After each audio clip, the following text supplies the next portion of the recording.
jointer has a very long cast iron table that's absolutely flat. In the center of this table, underneath this cover, is a set of whirling blades. The two tabletops are absolutely flat and they're in the same plane. However, this tabletop is slightly lower than this one.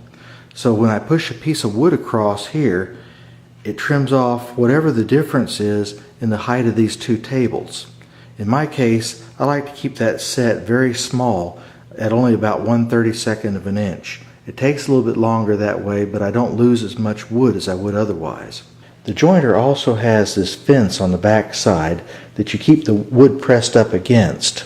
This fence normally needs to be adjusted so it's exactly square with the top of the table. Now in this case I'm going to take a known square, place it against there, and oh dear, I can see quite a gap there.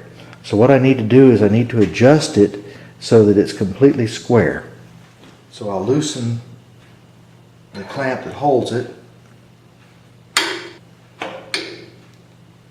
and that looks pretty good, so I'll tighten it back down again.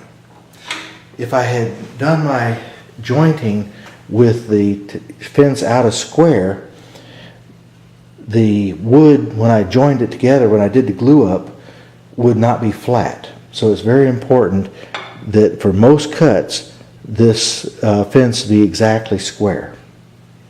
Oh, and by the way, these blades work much better on fingers than they do on wood. So anytime this cover is open or you're working on the blades, you need to make sure that the jointer is unplugged. Now, if I'm running a piece of wide wood like this through on its edge, I don't have to worry about my hands coming in contact with those blades. If I wanted to run a thin piece of wood like this through the jointer, my fingers would be much too close to those blades and I'd probably get hurt. So what I'll do is I'll take a couple of push blocks that have rubber on the bottom of them to grip the wood better, and I'll push the wood through using the push blocks like that. And then my hands are never in danger.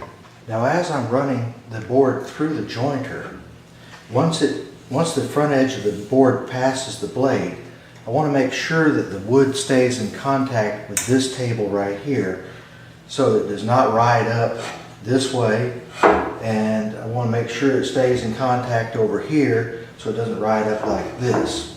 So as I'm putting the board through, I'll keep most of my force on my left hand. Now this board is very long, so I'll have to do a hand over hand motion like that. When I'm feeding the wood through the jointer, I'll listen to the sound it makes to know when it's actually cutting wood and when it's not.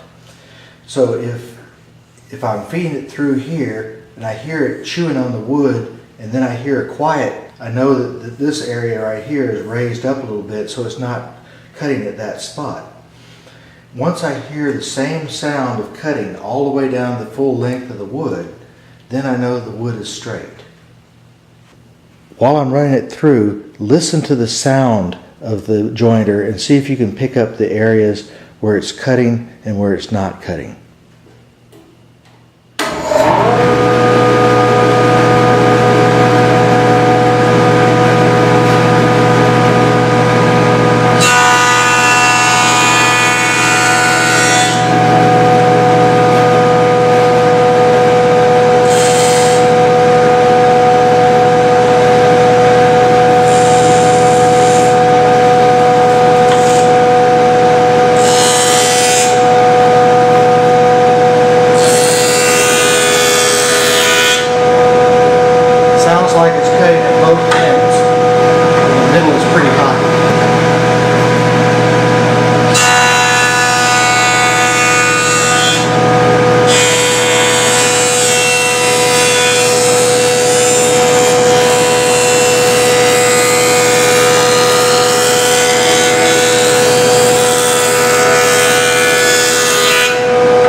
through the jointer, I know that this edge is completely straight. You'd think that I would just flip it over and run this edge through the jointer also. That would make it completely straight, but the problem that you're going to get into is that it does not guarantee that the two edges are parallel to each other. And if they're not, one end of the board is going to end up wider than the other end of the board. And that'll drive you nuts on a lot of projects. So what we're going to do is we're going to take it over to the table saw and do it correctly.